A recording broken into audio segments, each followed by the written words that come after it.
15 Despicable acts committed by Harry Potter characters.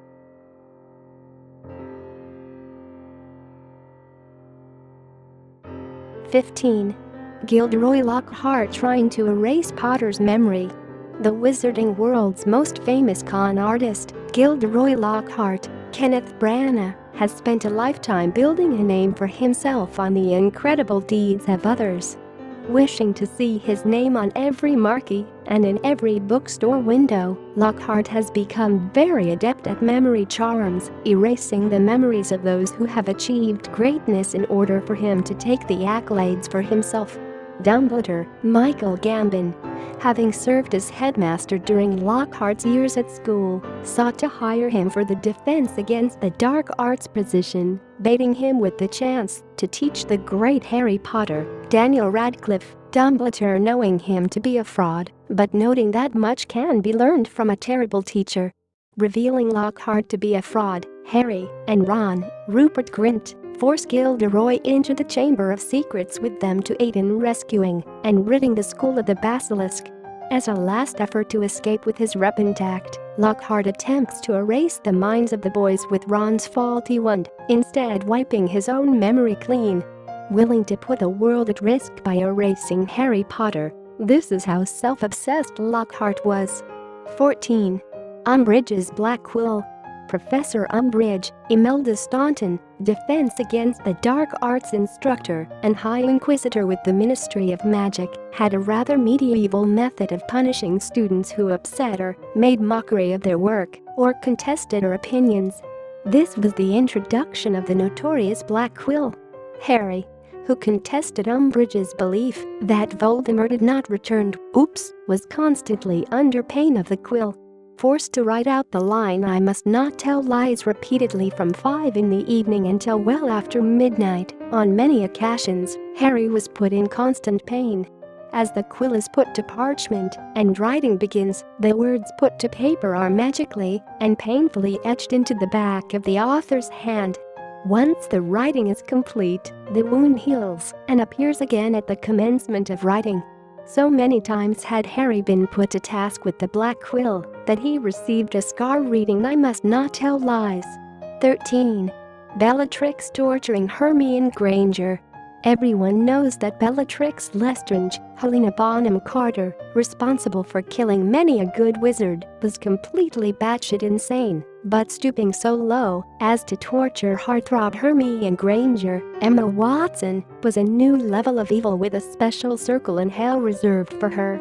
Bellatrix's absolute hatred of mudbloods leads her to have at Hermione for questioning about the sword of Gryffindor, suspecting her, Ron and Harry of breaking into her vault at Gringotts, expecting results, and simply enjoying the torture of a young mudblood. Lestrange uses the Cruciatus curse, one of 3 unforgivable curses, on the poor Granger, causing her to writhe in agony, while Bellatrix carves the word mudblood into Hermione's arm. This is a blending of 2 stories, as the film version has only the arm carving, while the book has the curse. This may not be too surprising, as Lestrange had driven 2 people to madness with the Cruciatus curse before coming to Hermione, but all the same, it's shocking to see Hermione Granger tortured. 12. Snape murdering Dumbledore. Draco, Tom Felton, originally saddled with the task of dispatching Headmaster Albus Dumbledore, thanks to his father's failures and imprisonment, makes several attempts on the headmaster's life, to no avail. Voldemort, Ralph Fiennes, knowing full well that Draco will not be able to go through with the murder, gives him this task simply to further embarrass the Malfoy family. Worried for her son, Narcissa makes an unbreakable vow with Snape whereby he keeps Draco safe and, if he cannot complete his mission, will kill Dumbledore in his stead. Now, this all worked with the real plan that Snape had worked out with Dumbledore, who was already dying thanks to the cursed Marvolo ring, but this certainly doesn't make the act any less shockingly evil, when the audience all hoped beyond hope that Snape would ultimately turn good, which he does, but not before murdering the frail and dying Albus Dumbledore. 11. Tom Riddle traumatizing orphans. Perhaps a sad story, but Tom, as a child, did not know his magical mother came to the door of an orphanage, birthed him, and died shortly thereafter, but he did know he was different. Never very nice. From childhood to Dark Lordhood, Tom learned that he could make objects move with his mind, as well as manipulate and converse with animals, able to speak Parselting, likely due to his lineage with Salazar Slytherin. Getting into fights with the other orphans, no matter if he won or lost the battle, Tom would always win the war. Having brawled with one Billy Stubbs, he used his powers to hang Billy's rabbit from the rafters. Another time, he took Amy Benson and Dennis Bishop, two fellow orphans, to a nearby cave where he performed such a horrid and appalling act that the two orphans were traumatized into silence. J.K. Rowling never does explain what this heinous act was, perhaps lending credence to the evil inherent in it. 10. Dumbledore convicting Sirius Black for murder. That's right. After finding his dearest friend slaughtered and giving up his guardianship of the infant Harry Potter, Sirius Black, Gary Oldman, tracked down Peter Pettigrew, Timothy Spall, intent on murdering him for betraying Black and his friends. Always the sniveling and conniving type, Pettigrew shouted in the streets that Sirius was the one who betrayed the Potters, then sealed Black's fate by creating an explosion, leaving a severed finger of his and killing 12 muggles in the process. Apprehended by the Department of Magical Law Enforcement, Sirius Black was sentenced, without trial, to solitary confinement in Azkaban with the Dementors as his only company. Charged for the murder of Pettigrew, the 12 muggles, and for serving Voldemort, giving him information on the whereabouts of the Potters, Black was sentenced by Barty Crouch SNR and the well-meaning and lovingly docile Albus Dumbledore. Surely Dumbledore's face was red when he discovered the truth, after leaving Black to the torment of the Dementors for 12 years. 9. The Dursleys period. This mundane and unwittingly malevolent Muggle family was the bane of Harry's existence for many years. His Aunt Petunia, sister of Lily Potter, wanted nothing more than an ordinary life, away from the fanciful freakishness of her sister, and found just that in the very drab and dull Vernon Dursley.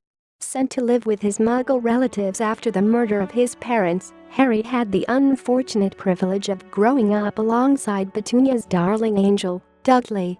This rather thick and dim-witted family spent what time they could afford on the tormenting of Harry for being different, for saddling them with such a burden, and for being a glaring reminder of the dark mark that Lily brought upon Petunia's family. Confined to living under the stairs in a broom closet, while Dudley had 2 bedrooms, forced to cook and clean and remain out of sight when company came, and having a frying pan swung at his head, it's no wonder Harry's social skills are lacking and his issues with anger are quite unresolved come his time at Hogwarts. 8. The torture of Charity Burbage. A professor of Muggle studies at Hogwarts, Charity Burbage, a believer that Muggles and wizards and witches were not so different from one another, penned an article in the Daily Prophet about this very idea and notions that crossbreeding should be accepted and celebrated. It was this article that would lead to her capture by Voldemort's Death Eaters. An official notice going out over the summer break stating that she had resigned might have made her friends suspicious, but it sufficed, and she was magically hoisted, writhing in pain, above a banquet table in Malfoy Manor during a Death Eater meeting. Accusing the Muggle lover of polluting the minds of her students, Voldemort mocked her in front of his assembly. Realizing that Severus Snape was a part of the meeting, Burbage pleaded with him for help, but being a double agent and overpowered in any case, Snape sat back and watched as Voldemort murdered her, Avada Kedavra. Nagini, dinner. 7. How Sirius treated his elf creature.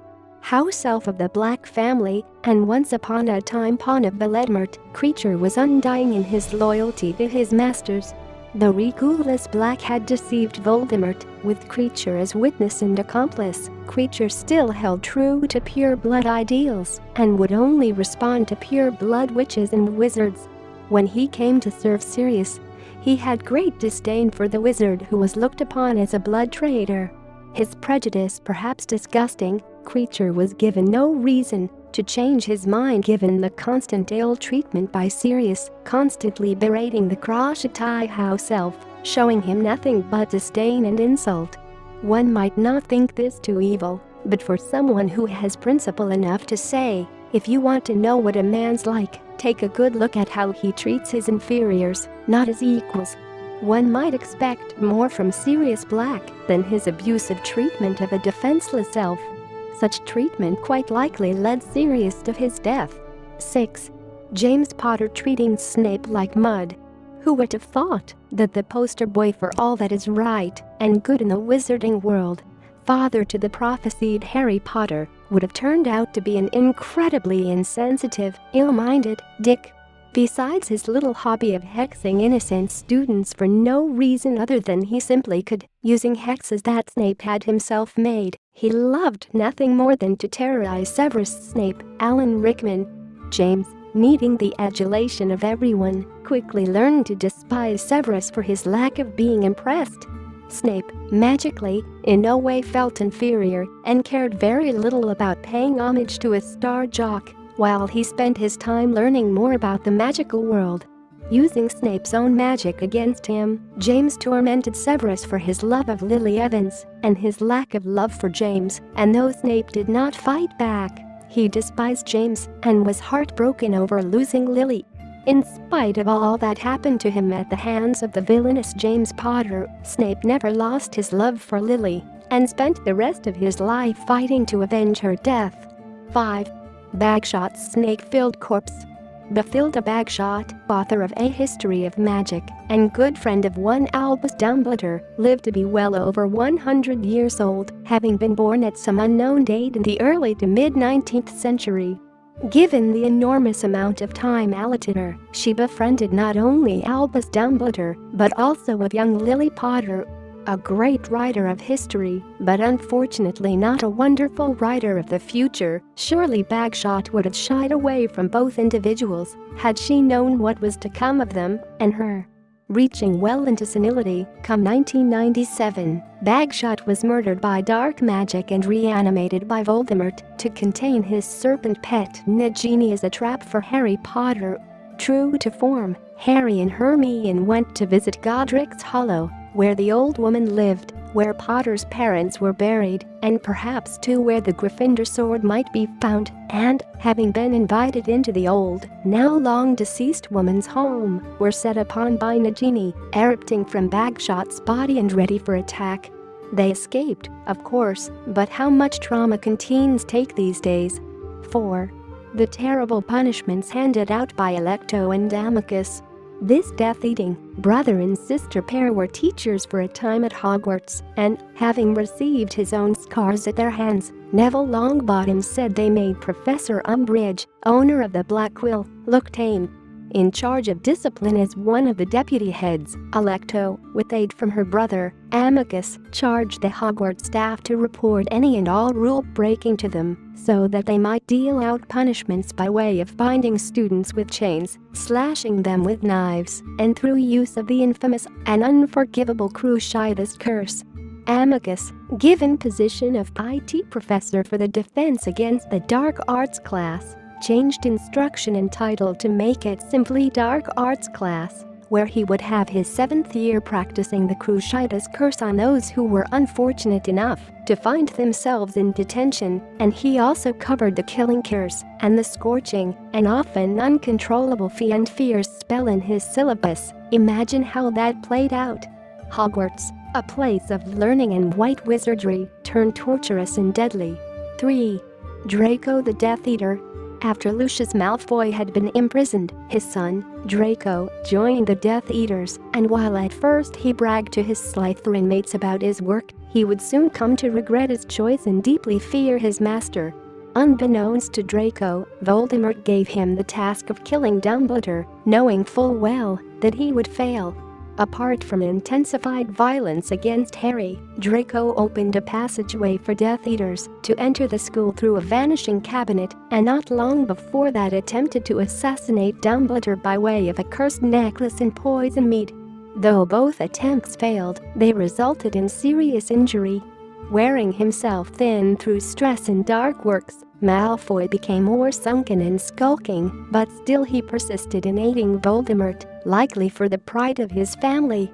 Though he changed his allegiance at the last moment, Draco turned out to be surprisingly evil through his torture time as a Death Eater. 2. Fenrir Greyback's injurious insult. An incredibly vicious lycanthrope, Fenrir Greyback sought to lead his band of werewolves across the realm to infect as many people with the shape-changing disease as possible. Allied with the Death Eaters by way of reaching a greater victim base, though looked down upon by Voldemort for his lycanthropy, Greyback aided the Dark Lord in intimidating his enemies and sometimes attacking their children. Greyback's personally preferred way of turning humans was to raise them young as werewolves to more easily turn them against the establishment. Brought in for questioning, posing as a muggle tramp, the Ministry had no proof of Fenrir being a werewolf, and in spite of the condemnation of Lyle Lupin, calling werewolves soulless, evil, and deserving of nothing but death, Greyback was released and managed to escape having his memory erased by the Ministry. To get back at Lyle for his denouement, Greyback snuck into little Remus Lupin's room and attacked. Though Fenrir was chased off, Remus Lupin, only 5 years old, was changed forever. 1. The Whomping Willow. Whomping willows are a special species of magical tree that will attack anything and everything in its presence, devoid of affiliation or alliance.